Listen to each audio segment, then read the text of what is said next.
ziua și mulțumim mult pentru că ați dat curs invitației noastre de a participa la prima conferință de presă a secției de handbal. O să prezint scurt prezidiul. Începem din dreapta mea, domnul antrenor principal Marius Dănuleț,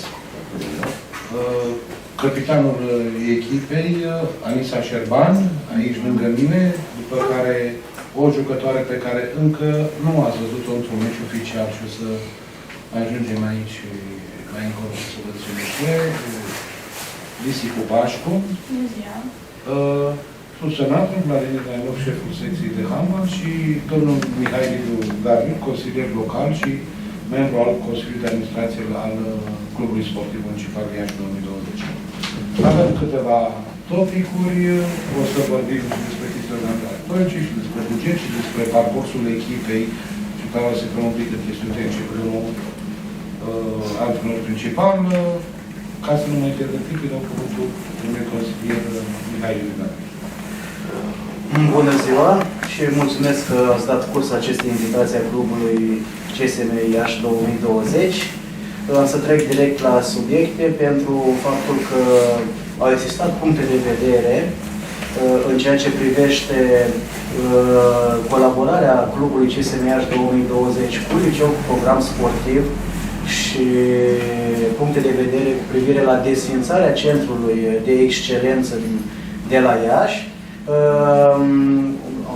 Sunt nevoit să prezint protocolul de colaborare, aici este, o să puteți să-l focalizați mai târziu, protocolul de colaborare între liceul cu program sportiv Iași și Clubul Sportiv Municipal Iași 2020, protocolul numărul 1242 din 12 septembrie 2023, protocol care din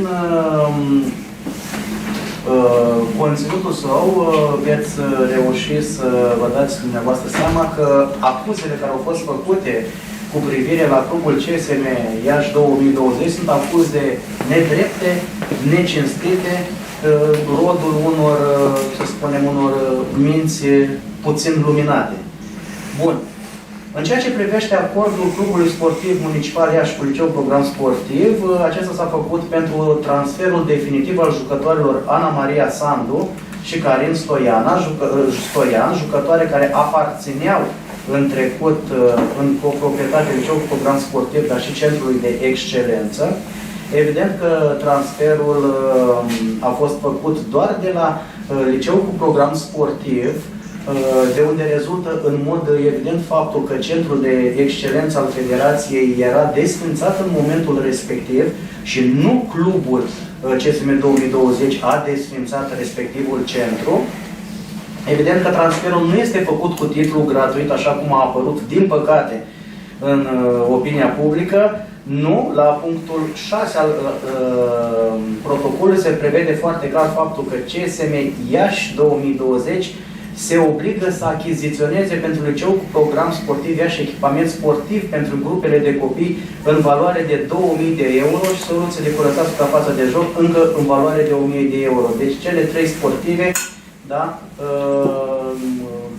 în acordul nostru, clubul plătește în cele trei sportive suma totală de 3000 de euro, la care se mai adaugă cedarea a jumătate din grila de formare pe care o poate solicita pentru cele două jucătoare în eventualitatea unui transfer la o altă structură sportivă până la vârsta de 23 de ani. Deci evident că acest transfer nu a fost, aceste transferuri nu au fost făcute cu titlu gratuit. Clubul își va onora obligațiile stabilite prin acest protocol. Sportivele sunt transferate cu dublă legitimare, deci pot să participe în continuare în campionatul de junioare 1, la care este înscris liceul cu program sportiv Iași, dar și în cadrul echipei de senioare a CSM Iași 2020. Pentru transferul acestora, Federația nu ne-a perceput nicio taxă, de unde rezultă foarte clar că noi nu le-am transferat de la Centrul de Excelență, ci de la liceul cu program sportiv Iași. Deci, orice altă opinie, în afară de chestiunile prezentate de mine, reprezintă minciuni.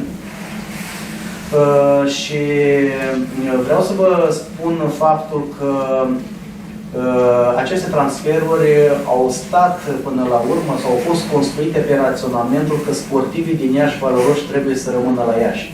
Noi am fost certați. Am fost certați că am reușit să ținem două jucătoare foarte valoroase la Iași. În schimb, nu s-a scris nicăieri de faptul că înainte să le transferăm noi pe cele două, de la același centru de excelență, sportiva Șoltuz a plecat la Turda. Nu s-a scris lucrul ăsta și nu a fost certat nimeni. Nu s-a scris nici despre faptul că sportivele Hrenaru și Sârbu de la aceeași echipă au fost cedate la Roma. Noi am fost certați că am păstrat două sportivi ieșence la Iași. Ceea ce mie mi se pare inadmisibil. Niște informații preluate de la un cetățean, neverificate, ceea ce a adus, evident, o problemă de imagine pentru clubul CSM Iași 2020. Imediat după terminarea acestei conferințe de presă, structura executivă de la club va înainta o adresă către Federația Română de Handbal, în care vom solicita să ni se răspundă cauzele, care au fost cauzele care au stat la baza desfințării Centrului de Excelență. Și după ce vom primi răspunsul, evident, clubul CSM Iași 2020 va acționa în instanță pentru denigrare de imagine pe cei care au afirmat, într-un mod necinstit, că acest protocol se face vinovat de desfințarea Centrului de Excelență. În altă ordine de idei, și aici vorbesc și în calitate de, mai noua calitate de membru al Consiliului de Administrație la Liceul Program Sportiv Iași, da? Consiliul Local Iași își va continua investițiile la Liceul Program Sportiv Iași. Anul acesta s-a investit în reabilitarea și sălii de forță și dotarea acestea cu exact ceea ce trebuie pentru mare performanță. 90% este lucrarea încheiată. Vestiarele și instalațiile sanitare de la vestiarele de fete refăcute complet. S-ar fi continuat anul acesta când ar fi intervenit ordonanța austerității și cu următoarele chestiuni care vi le voi spune eu, dar va trebui să așteptăm până în luna ianuarie, să continuăm finanțarea pentru bazinul de recuperare și sauna de recuperare, iar pentru anul viitor, refacerea vestiarelor de băieți și a instalațiilor sanitare de acolo, inclusiv cu refacerea sălii de mese, a bucătăriei de acolo și achiziționarea a două containere pentru vestiare exterioare. Astfel încât, atunci când sunt meciuri de handbal, cât și meciuri de fotbal, să nu se mai intersecteze sportivi la actualele vestiare. Deci astea sunt investiții care vor continua prin grija Consiliului Local, prin grija executivului ieșean și aceste investiții fac parte din puzzle-ul de colaborare cu Liceul Program Sportiv. Deci noi nu furăm jucătoare de la Liceul Program Sportiv, dar o să vedeți anul viitor baza de pregătire și de recuperare sportivă la Liceul Program Sportiv va fi identică, inclusiv cu masă și cantină, va fi identică cu cea de la stadion. Așa încât și sportivii de la Liceul Program Sportiv și cluburile care vor încheia protocoale cu Liceul Program Sportiv să beneficieze de aceleași condiții care beneficiază fotbaliștii în acest moment aici. Deci asta este adevărul. Orice alte filme și fantasmagonii ale diferitelor personaje care, mă rog, ieșind la pensie, nu-și mai găsesc locul prin peisaj, sunt niște minciuni care nu au de face cu realitate.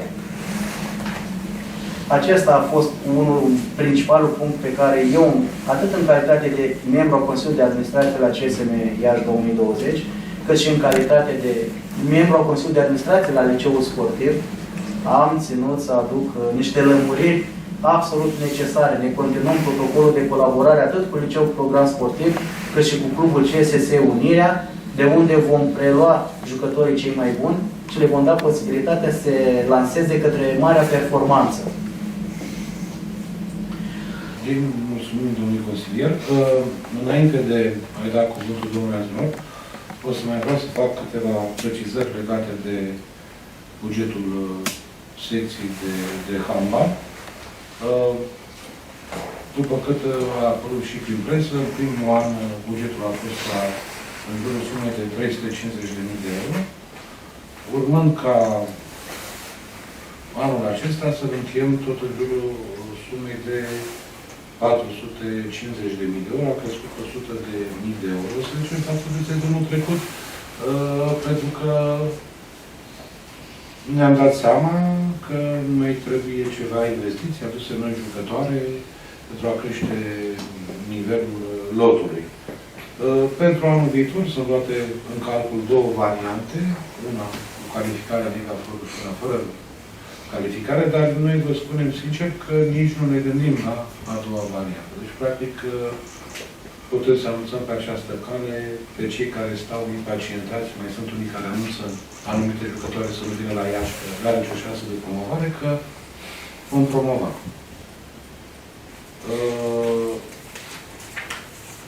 Domnul Dănuleț, vă rog. Da. Bună ziua încă o dată și bine ați venit. Pe lângă ce au spus colegii din cadrul clubului și pe această cale doresc să le mulțumesc foarte mult, pentru că din punct de vedere administrativ și al asigurării finanțării și condițiilor la echipa de handbal, consider că lucrurile sunt pe direcția corectă pentru a putea să facem performanță și să ne îndeplinim obiectivul din acest sezon competițional și anume promovarea în Liga Florilor. Aș vrea, pe de o parte, să punctez câteva lucruri și după aceea sunt deschis inclusiv la zona de discuții, întrebări dacă există sau eventual poate mai sunt niște lucruri de precizat, de lămurit. Și pe zona tehnică, vreau să vă spun că de când am venit la această echipă, după terminarea în calitate de antrenor al lotului național de junioare a competiției campionatului european, v-am ocupat în mod direct de pregătirea din toate punctele de vedere alături de colaboratorii mei din stafful tehnic, antrenori, secunzi, preparatori fizici, da? De tot ce înseamnă pregătirea fizică și tehnico-tactică a acestei echipe. Până la ora actuală, din punct de vedere al planului de pregătire, am ajuns la undeva peste 120 de antrenamente, plus peste 17 jocuri de pregătire și oficiale. Nu vreau să merg pe aceea zonă pe care a mers colegul domnul Liviu Gabriel, cu presa, în sensul în care la un moment dat se spunea că se cheltuie niște bani pe pregătire la Râmnicu Vâlcea, Brașov și așa mai departe.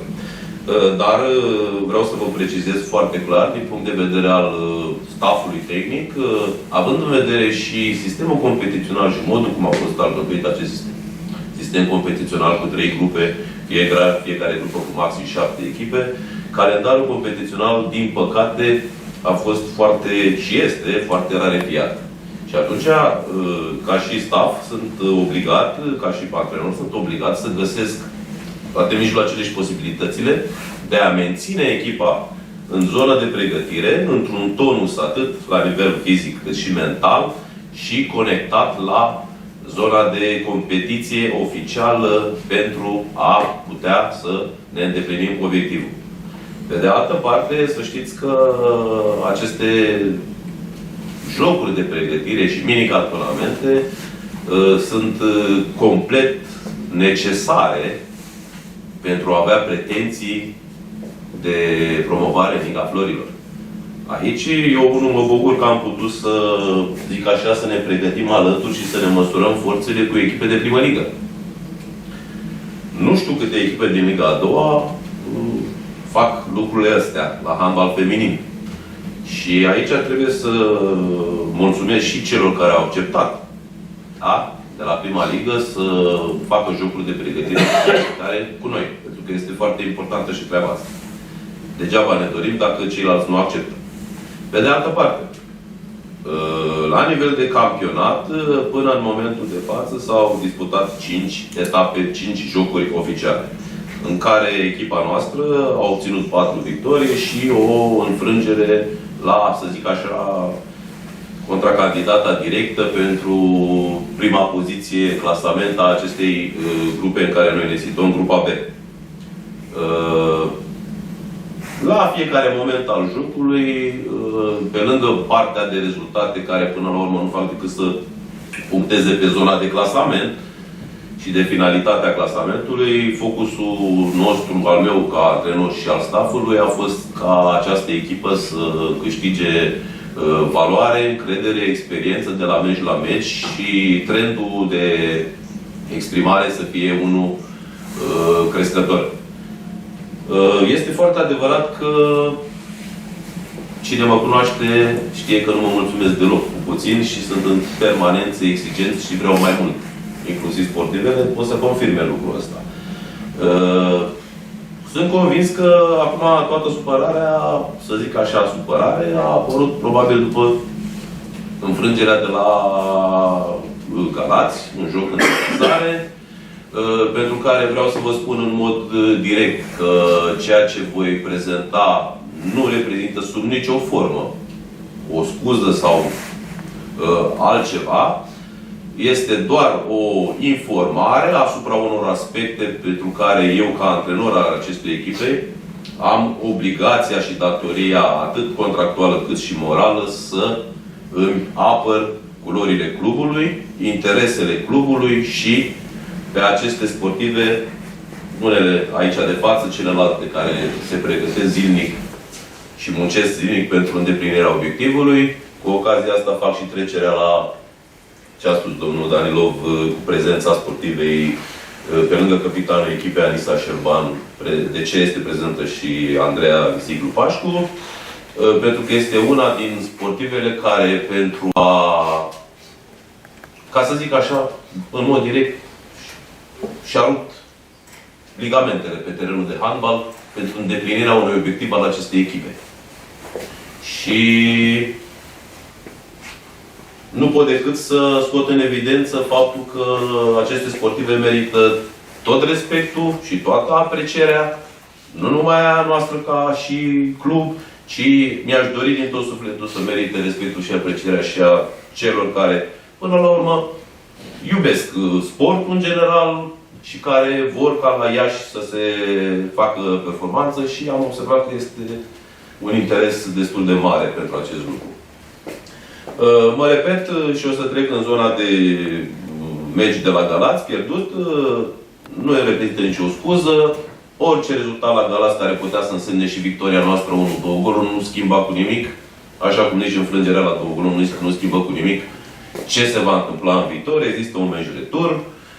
Lucrurile sunt clare din punct de vedere al calificării și participării ambelor echipe și nu numai pentru faza superioară și anume turneul de promovare în Liga Florilor, care se va desfășura în perioada 10-15 mai 2024.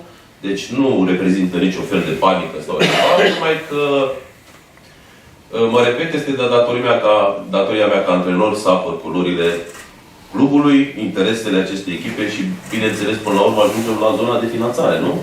Banii publici ai acestui oraș. Da? Unde, deși este clar că situații similare, decizii diferite împotriva noastră. Este un joc de prepasiv cu o aruncare liberă de la 9 metri, în care sportiva noastră este clar faultată, dacă se poate observa, de numărul 19, moment în care arbitru, poziționat în centru, foarte bine poziționat, dictează ca mingea posesia să intre în favoarea gazdelor. Din punct de vedere regulamentar, decizia corectă este aruncare liberă pentru echipa din Iași, pentru că jucătoarea care încearcă dintr-un joc prepasiv să joace mingea, fără să facă o pasă suplimentară, eventual dacă era doar o pasă rămasă din prepasiv, este faultată și trebuie să se rea jocul cu aruncare de la 9 metri. Dar nu am o problemă. Numai că mergem la culmea. Se poate observa o situație. Stați puțin că e alta. Aceeași fază ca la decizia am pus în numărul 2. Da? Avem același lucru de data asta echipa din Galați. Puteți observa într-o aruncare liberă din prepasiv. Da? O jucătoare de la Galați prinde mingea. Este faultată. Bun. Probabil de 2 jucătoare. Poate asta ar fi făcut diferența. Și observăm că jocul de data asta, pentru echipa din Galați, se reia cu, exact ce spuneam și la prima fază, reluarea aruncării libere pentru un nou fault. Vreau să merg mai departe pe zona de niște decizii care, la fel, din punctul meu de vedere, sunt contradictorii.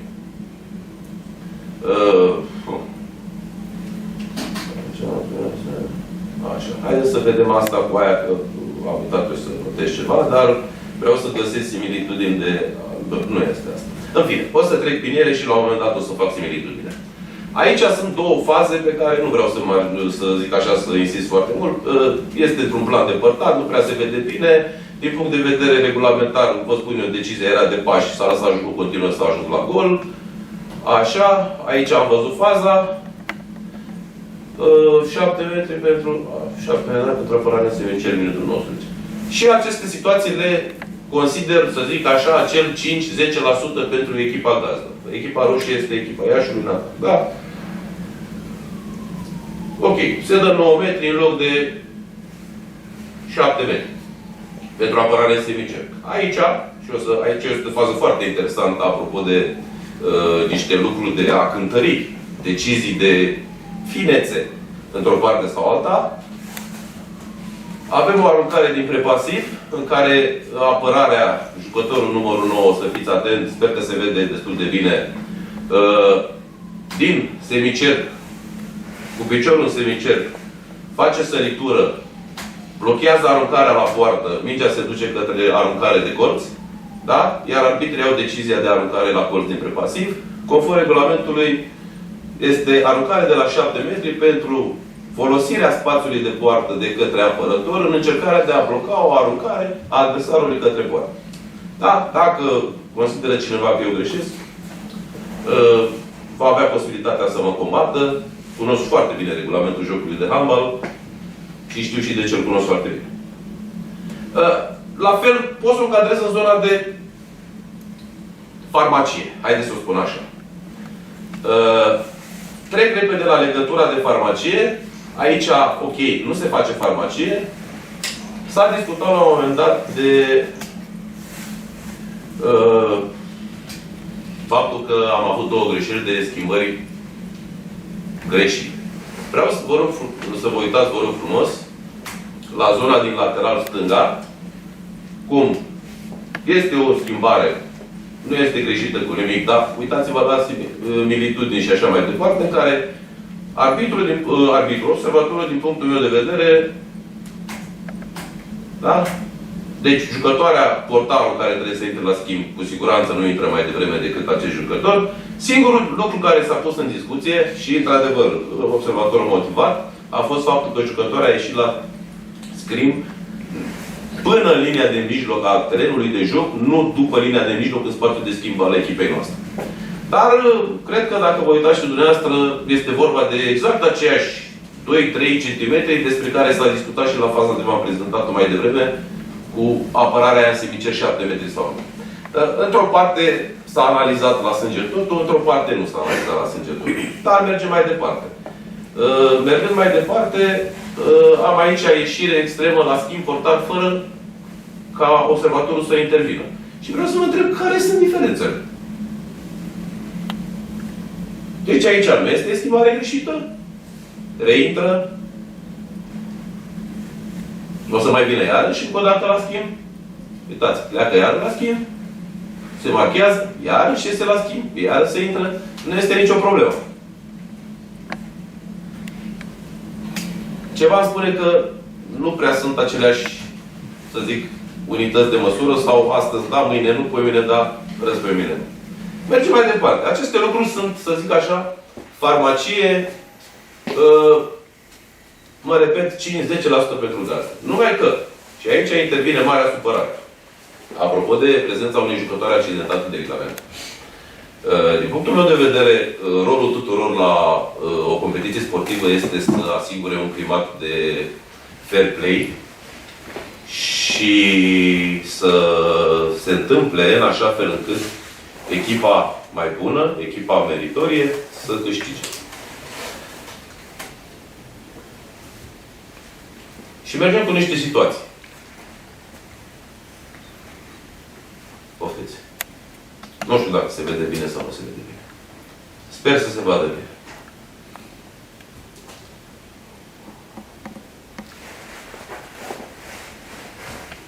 După o asemenea fază, arbitrii au decis aruncare liberă și atât în prepasiv.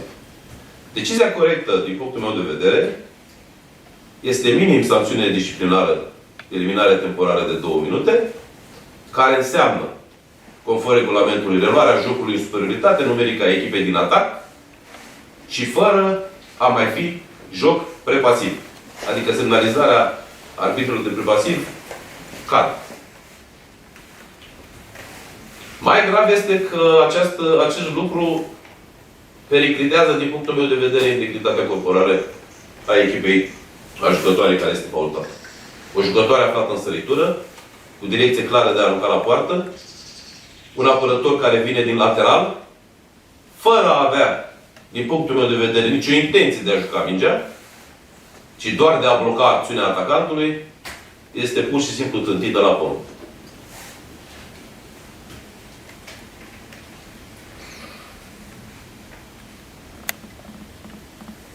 Asta văd că trebuie să fie o...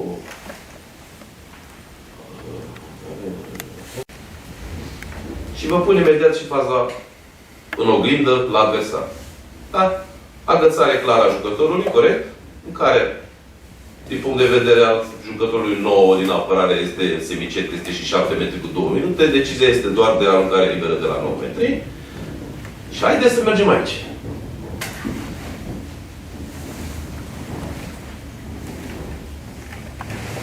Nu, stați aici, arbit fluieră aici, se dă 7 metri pentru ce? Aici 7 metri, aici se dă. De faza 7 am arătat-o, corect? Da? Aceeași situație ca la faza 7, numai că decizie diferită. Ia uitați. Culmea e că și zonele sunt aceleași. Aici se dă 7 metri cu 2 minute terminat. Haideți să mai punem o dată pe asta și pe cealaltă. Da. Agățare, într-adevăr, deci nu contestă nimeni decizia aceasta. Eu nu o contest pentru că așa este conform regulamentului.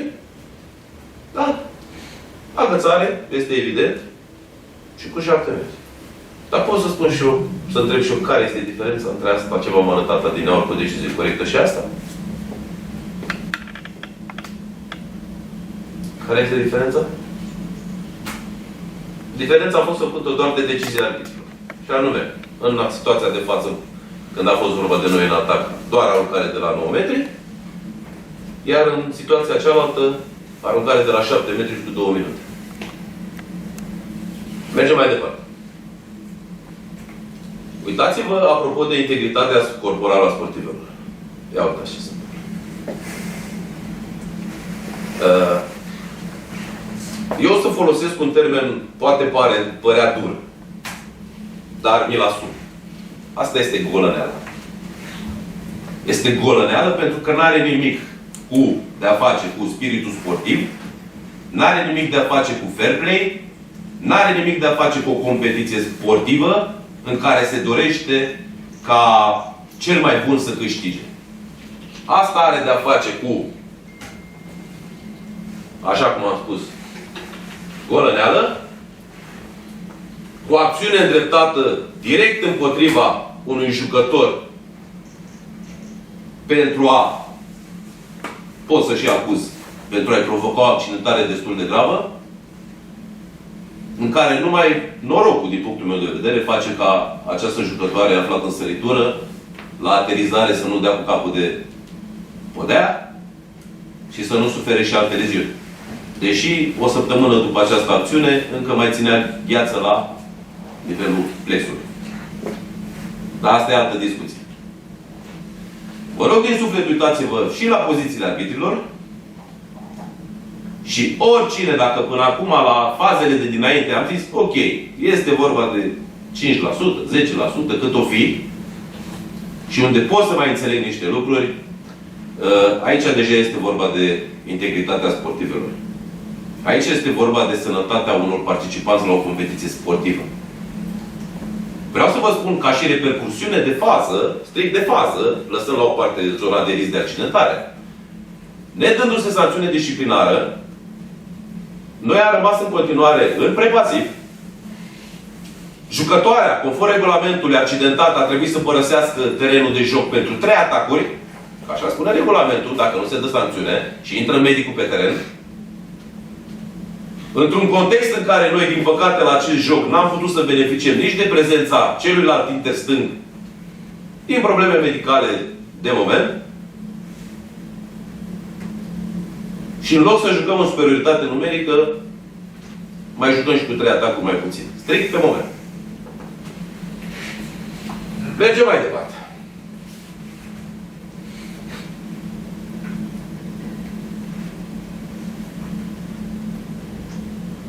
Vă rog frumos la fel să vă uitați la pozițiile arbitrilor.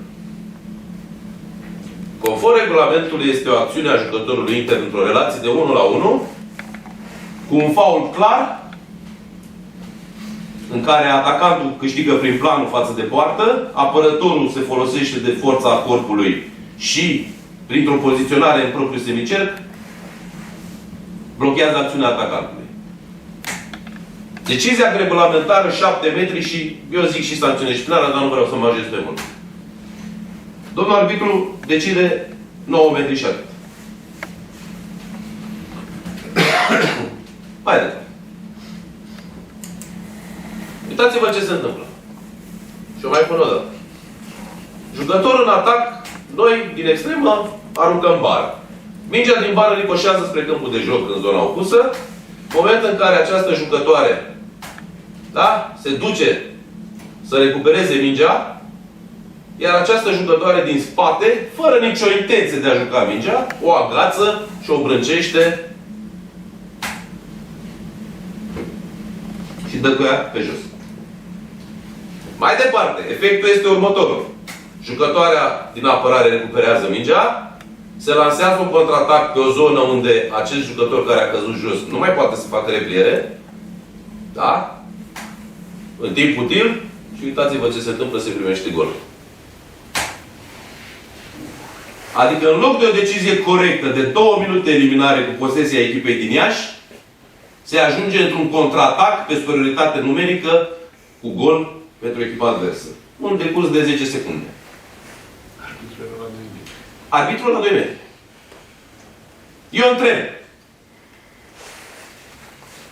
Chiar n-a văzut? Întreb. Chiar nu cunoaște regulamentul? Întreb. Sau nu a vrut să-l aplice ce a văzut? Să răspundă cine vrea.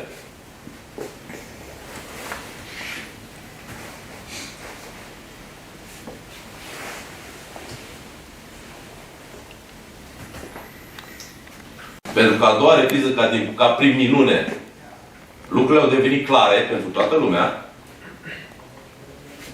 Conform imaginilor, echipa gazdă trebuia să joace suplimentar 8 minute din 30 în inferioritate numerică.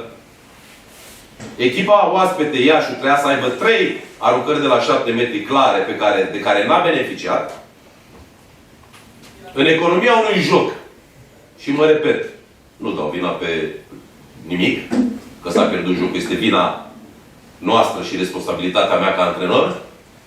În economia unui joc în care prima repriză s-a încheiat cu 2 goluri la bat pentru gazde, iar imaginile ce vi-am arătat sunt din prima repriză, 90% din ele, iar a doua repriză, când lucrurile au fost normale, cu greșelile noastre, de schimbări greșite pe care le acceptăm, s-a terminat egal.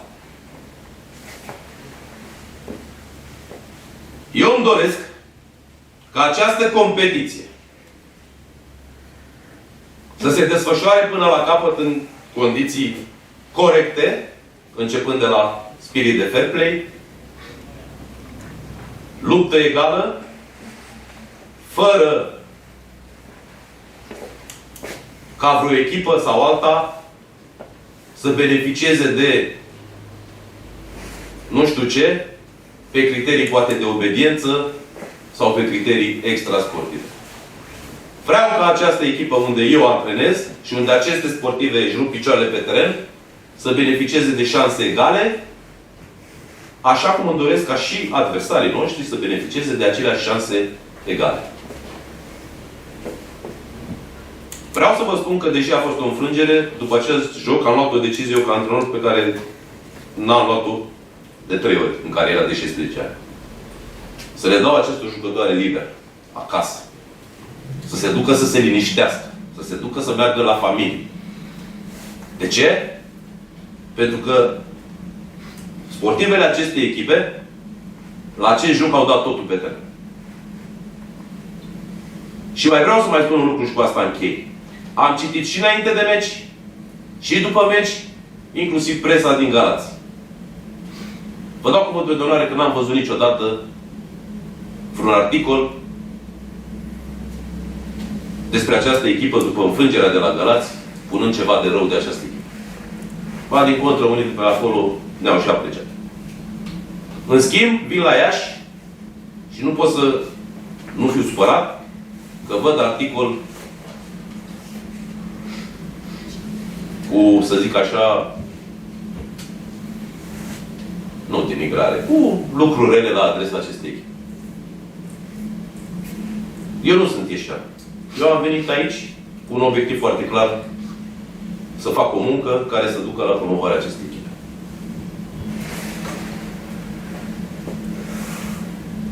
Pot spune că îmi doresc din tot sufletul, ca și cum aș fi de aici din Iași, ca această echipă să promoveze. Și nu pentru mine, cât pentru sportive, cât pentru conducere, cât pentru oraș, pentru că un oraș ca Iașiul merită și la nivel sportiv să aibă cât mai multe echipe în prim plan. Indiferent că este vorba de handbal. Aveți echipa de fotbal. Și știu că în istorie au fost și echipe de Penicilina Iași și așa mai departe. Rugby. Exact despre asta este vorba. Din ce cunosc eu la ora actuală sportul de echipe în Iași, o singură echipă în prima ligă, nu? Fotbal. Și rugby. Și rugby? Și rugby. Bun, și rugby. La nivel masculin, la nivel Da, nu. basketul... Dar, Nu. de ce să nu fie handbalul?